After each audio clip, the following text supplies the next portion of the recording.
ಉಳಿಸೋ ತಾಯಾಗಿ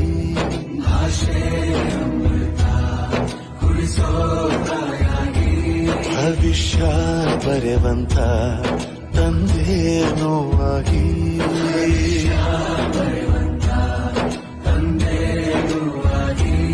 ಚಂದದ ಜೀವನನ